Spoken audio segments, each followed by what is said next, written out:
Who controls Ethereum? You don't see who's controlling who. This is an important question for ETH holders everywhere, and the answers could determine Ethereum's future, as well as its regulatory status in the US and elsewhere. Now, the fact that these answers could make or break the second largest crypto project is why not many people have tried to find them, much less talk about them. Today, however, we're going to summarize a report that did exactly that. The report we'll be summarizing today is titled, quote, "The Ethereum Government." It was published by Galaxy Digital earlier this month, and we'll leave a link to the full document in the description. Make no mistake, it is well worth the read if you have the time. And it's written by Christine Kim, Galaxy's VP of Research. Now, the report begins with Christine asking that pressing question: who governs, aka controls, Ethereum? Specifically, who decides when and how changes to Ethereum are made? Is it a small group of elite individuals and institutions, or a large developer community? What say do ETH holders have, if any? The rest of the report unpacks the answers in detail. So, in the introduction, Christine underscores the fact that Ethereum is technically the world's largest blockchain, as it hosts over 4,000 decentralized applications and has over 7,000 active developers. And this doesn't even count its Layer 2 ecosystem. She also highlights the fact that ETH is the second most important cryptocurrency after BTC, but some would argue that ETH is even more important. That's because Ethereum powers most of crypto's on-chain ecosystem, the stablecoins, DeFi protocols, etc., and ETH is the digital oil powering Ethereum. Then Christine points out the elephant in the room. The decisions about Ethereum are made off-chain by various individuals and institutions, coordinated by the Ethereum Foundation, a Swiss non-profit. She also points out that ETH holders have no say in this process, and that is a double-edged sword. Quote, "On one hand, this ensures that the governance process for pushing code changes to the Ethereum protocol cannot be influenced by large ETH whale holders or exploited by malicious actors finding loopholes in governance-related smart contracts. On the other hand, off-chain forms of governance are difficult to audit and objectively evaluate because processes are intentionally opaque, subjective, and unstructured." She then reviews Ethereum's long history of hard forks, a total of 19 spanning back 8 years. Now, for the sake of simplicity, you can think of a hard fork as being a major upgrade or change to Ethereum. Christine notes that Ethereum core developers discuss these hard forks on weekly calls. She reiterates that this report focuses on unpacking exactly what happens behind the scenes. Bro Crypto Podcast. Yo, this is the Bro Crypto Podcast with me, Giga Dick. And me, Chatimus Maximus. We got a special guest joining us today, bro. That is right. None other than Bro Rogan, who turns the bro-o-meter all the way up to 11, bro. How you doing, bro? Yo. Bro, you have some seriously awesome takes on the state of crypto right now. Right, like, if you don't like pro culture in crypto, go cry to your mom. No, Satoshi was not a female, he was a bro. You also said meme coins are the new financial paradigm, and if you're not going to at least 50x long on the most degenerate shit you can find, then you're not a bro, you're a hoe. Bro, that is punchy, bro. Deal with it, Dorothy. And guess what? If you're not using the CoinPure Deals page, you are officially a soy-drinking beta-cuck loser who's not doing crypto right. Bro, for real, if you're not taking advantage of the insane trading fee discounts they have there, or the sign-up bonuses of up to $60,000, or the discount on hardware wallets, then guess what? Game over, bro. Bro. This brings us to the first part of the report, the Ethereum Improvement Proposal process. Ethereum Improvement Proposals, aka EIPs, are, well, proposals about how to improve Ethereum. And there are three types of EIP: standards, which require a hard fork, process, and informational, which do not. Now, while anyone can submit an EIP to the appropriate GitHub repo, these EIPs are vetted for technical accuracy and formatting by just 5 people. These 5 people have the power to effectively allow the initial EIP to proceed. And these 5 people are appointed by previous EIP editors when they leave. If the EIP is a standard EIP, meaning that it requires a hard fork, then the person proposing it must also present their proposal to Ethereum clients. Note that this is specifically for certain types of standard EIPs, but we're keeping it short for the sake of time and simplicity. We'll also keep the technicals simple as well. To that end, you can think of Ethereum clients as being nodes on Ethereum that ensure the blockchain is operating correctly. There are 9 Ethereum clients in total, and like Ethereum's core developers, they have meetings every week to discuss EIPs and give their feedback to the authors to improve their proposals. As you can imagine, lots of good EIPs are proposed, and it's ultimately up to Ethereum's 9 clients to determine which of them gets priority in upcoming hard forks. To clarify, hard forks will often include multiple EIPs. Christine notes that 61 standard EIPs have been included across Ethereum's 19 forks. Getting hungry. In all seriousness, Christine notes that only around 23% of standard EIPs, specifically core EIPs, have been approved by Ethereum's clients and subsequently implemented in a hard fork. This ties in to the second part of the report, which is about the actual people who are involved in Ethereum's governance. Christine starts by saying that, quote, "No single user, individual, or organization has the power to change the protocol, though it's clear that some have lots of influence." Regardless, she argues that everyone in Ethereum's ecosystem contributes to governance, even in small ways, and then reiterates that no single company controls Ethereum. Now, this is significant as it's the mentality that underlies the SEC's scrutiny of entities in Ethereum's ecosystem, such as consensus.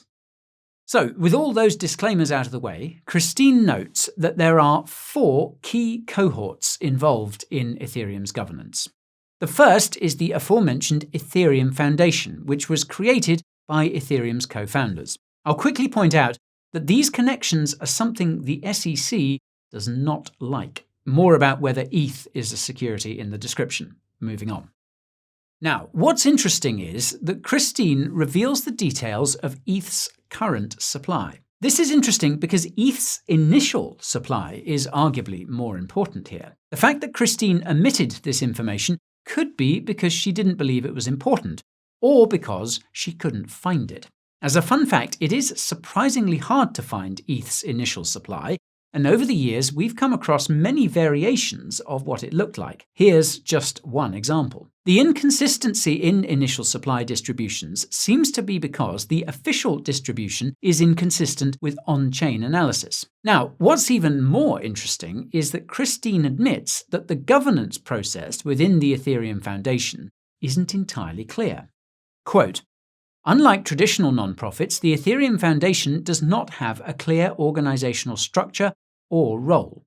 Now, this is fascinating because journalist Laura Shin found that there was a, quote, "shadow government in the Ethereum Foundation while writing her book about Ethereum, The Cryptopians.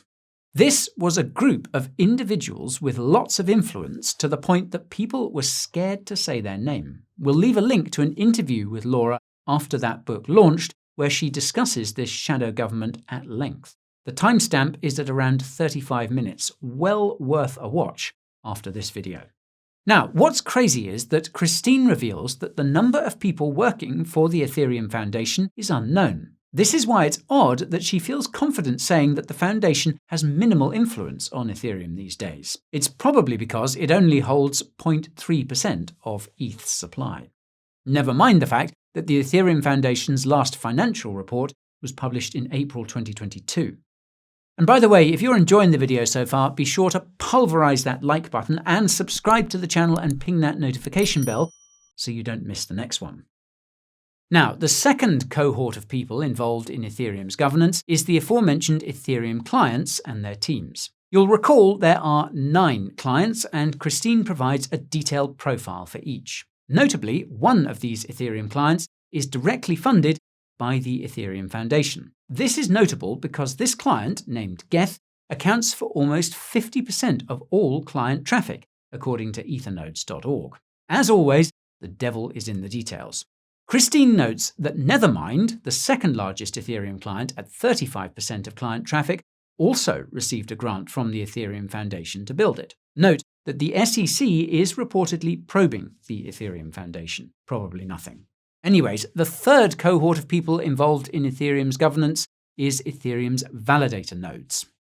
Per the report, validator nodes, quote, have the agency to implement or reject code changes that have been made to Ethereum software by client teams. In other words, accept or reject Ethereum upgrades. As some of you will know, validator nodes who reject any major Ethereum upgrades will split off and create their own chain. If we understand correctly, Ethereum is designed in such a way that if a validator tries to continue validating both chains after this split, then they are progressively penalized. A little later, Christine notes that the main reason why validators wouldn't reject a code change and create their own chain is because it would be missing the liquidity of Ethereum, namely the stablecoins. As founder Vitalik Buterin himself pointed out, this gives stablecoin issuers huge power over chain splits. In any case, Christine then provides this eye-opening image of the geographical distribution of Ethereum nodes. You'll notice they're heavily concentrated in the US and also in Europe to a lesser extent. Of course, this is a consequence of the fact that most ETH is staked through large third parties.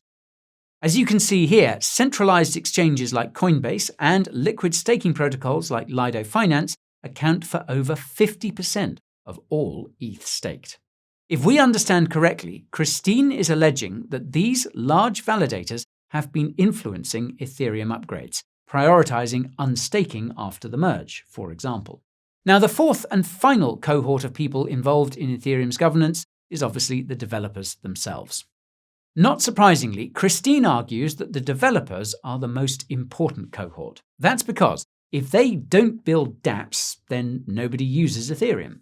This gives them significant influence. What's wild is that she seems to imply that Ethereum's largest projects have the most influence, noting that Uniswap and Optimism were the ones that pushed through a technical upgrade to Ethereum. This makes us wonder whether Uniswap's influence is part of why the SEC is targeting the DEX. Whatever the case, Christine stresses that there is overlap between all 4 cohorts she mentioned. The Ethereum Foundation has developers. Logically, clients also have developers, and you'll recall the clients are also influenced by the Ethereum Foundation. Large validators also have developers. Christine also notes a 5th cohort, and that's the crypto community, especially ETH holders. These can socially and financially pressure the other cohorts. For instance, former Ethereum core developer and Foundation employee Lane Rettig revealed in an interview that he had been bribed by large ETH holders. Crypto can be scary sometimes. Now, this relates to the third part of the report, and that's the forums, aka the places where people discuss Ethereum. Oddly enough, Christine begins by noting that most Ethereum-related forums are in English, but that the Ethereum Foundation is working to bring in additional languages. That aside, she focuses on 4 forums. The first is the weekly call with Ethereum core developers, known as the Ethereum All Core Developers Call, or ACD call. These weekly calls are organized by none other than the Ethereum Foundation and have been taking place since Ethereum began. What's insane is that there was one person at the Ethereum Foundation who organized the ACD calls from 2016 to 2021. In 2021, this person stepped down, and their successor has been organizing these calls ever since. You can check the report for the names if you're interested, not trying to call people out, by the way. Anyhow, as mentioned earlier, the contents of these calls are mostly discussions around EIPs. However, Christine notes that it's common for developers to get caught up in ethical and moral discussions around EIPs, or indeed entirely separate issues. it's easy to forget that crypto is philosophical at its core. Now, the second forum where Ethereum decisions are discussed is ETH Magicians and ETH Research, so, well, technically 2 forums. Christine explains that these 2 forums are typically where the contents of the ACD calls are planned. The former is more general and the latter is more technical. Lo and behold, both forums are organized by members of the Ethereum Foundation. ETH Magicians includes a pseudonymous developer of Ethereum's Geth client, and ETH Research includes Ethereum founders and core developers such as Vitalik. Note that Vitalik is also part of the foundation. Now, the third forum where Ethereum decisions are discussed is Discord, and I'll quickly note that the Coin Bureau has a Discord server of its own. Link is in the description. Anyway, shilling aside, Discord is where Ethereum developers coordinate upcoming EIPs and ask questions. Not much more to add there. And finally, the fourth forum where Ethereum decisions are discussed is on GitHub. Now, GitHub's primary purpose is basically to keep a record of all of the above, the ACD calls, EIP-related research, and EIP implementation progress. GitHub also contains all of Ethereum's open source code. The only thing worth adding here is that Ethereum developers are actively discussing migrating all GitHub content to a decentralized solution due to previous outages on the platform. This wouldn't be out of the ordinary, as developers used to use a platform called Gitter before switching to Discord in 2023. Then, after going over a few other entities that had an influence on Ethereum and its developers, Christine provides a detailed breakdown of how decisions were made for some Ethereum upgrades in the past. These include the DAO hack, the parity multisig exploit, and the Constantinople upgrade. The details of these upgrades are too lengthy to mention here, but the key takeaway is that the governance process was slightly different for each one. Christine summarizes it perfectly. Quote, "On rare occasions, decisions are made quickly through the exclusive efforts of Ethereum core developers and shared for implementation by Ethereum node operators under a quick upgrade turnaround window. Other times, decisions are relegated to the broader Ethereum community, which often results in delayed decision-making and contention between stakeholders." Christine presumably intends to send a signal here that this means there's no specific group of individuals or institutions that you can point to as driving Ethereum's development. The funny thing is that she simultaneously notes that Ethereum now has an 8-stage roadmap proposed by, well, Vitalik. And speaking of which, she points out that Vitalik noted back in 2019 that crypto governance risks being overrun by, quote, ivory tower intellectuals. He said the solution is to increase the number of institutions and individuals involved in governance to prevent a concentration of power. Since that time, the number of institutions and individuals involved in Ethereum's governance has increased, but judging by recent headlines, Vitalik is still understandably concerned about Ethereum's decentralization. At the same time, however, Christine seems to suggest Ethereum must be nimble. She notes that validators will likely undergo more frequent upgrades as Ethereum attempts to deliver on its ambitious roadmap, something that Ethereum Foundation affiliated entities seem to be concerned about. In plain English, Ethereum is getting increasingly complex, and this requires better governance. Christine then issues a stark warning. Quote, "There are increasing pressures from regulators and law enforcement that also may influence and become an outsized voice influencing the design of Ethereum. To prevent regulatory capture of the Ethereum protocol, it is imperative that aspects of how Ethereum works become ossified beyond the ability for any stakeholder group or entity to change." Now, this is extremely significant, as she is practically calling on Ethereum to stop trying to evolve its core protocol in order to protect itself from regulatory capture. For reference, Vitalik has recently been calling for Ethereum to increase and expand its functionality. It seems institutions like Galaxy are pushing back. Christine expands on this warning in the conclusion. Quote, "With Ethereum core developers acting as the gatekeepers, ultimately deciding the changes that are implemented through upgrades, it is likely that the Ethereum protocol will continue to change rather than ossify." Translation: Ethereum core developers need to calm down so that institutions can feel comfortable with Ethereum. Christine then continues, quote, There is also the concern of regulatory capture if a technology becomes too upgradable, as we've seen on a smaller scale with finance-focused dApps and DAOs. Now, that last comment is also extremely significant. Take a second to consider that fewer than 1% of DAO token holders control more than 90% of voting power, according to a 2022 report by Chainalysis. If you've been keeping up with our coverage of crypto regulations, you'll know this is a vector of attack. This brings me to the big question, and that's what all this means for ETH. Well, I'll start by saying that the issues around governance and regulatory capture we just discussed are long-term problems that will eventually be solved. That said, Ethereum's continued innovation could create more immediate issues related to governance. For starters, we have continued innovation at the base layer, which risks creating more technical issues. If you've been keeping up with our Ethereum updates, you'll know that Ethereum had quite a few bugs after the merge. It's easy to forget that Ethereum's beacon chain is technically a brand new blockchain. Whereas the original Ethereum blockchain was battle-tested, the beacon chain arguably hasn't been yet. Fortunately, it seems there have been no major issues besides the finality bug discovered last May. Unfortunately, these issues are likely to become more common as Ethereum continues to innovate.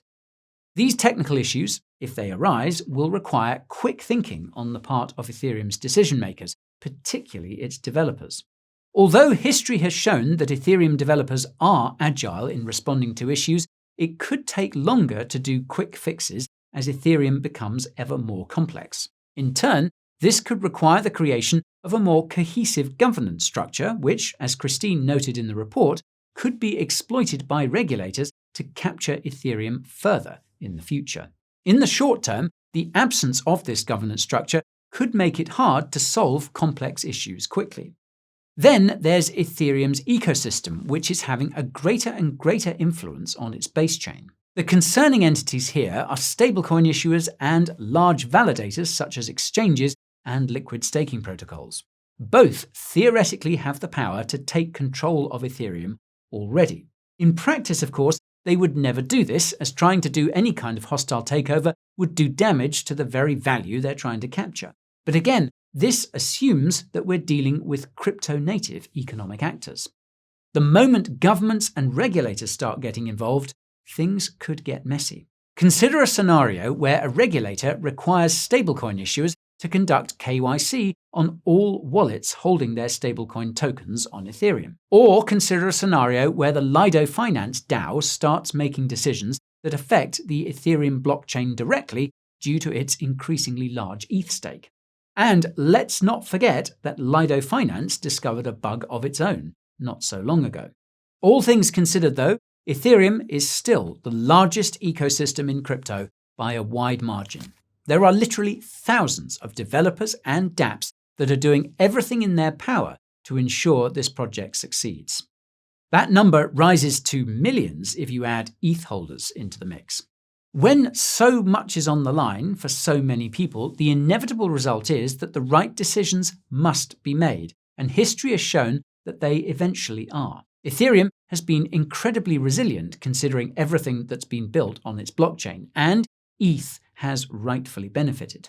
Like every crypto project, Ethereum has faced challenges since its inception. Unlike most other crypto projects, though, it has consistently proven that it can overcome these challenges. This is precisely why ETH is the second largest crypto by market cap, and why almost everyone in crypto holds some of it, including yours truly. Make no mistake, there's no guarantee that ETH will keep this position, but so far there have been no legitimate reasons to worry that it won't. As you might have gathered, our only real worry relates to what regulators like the SEC may have found out about Ethereum in their investigations.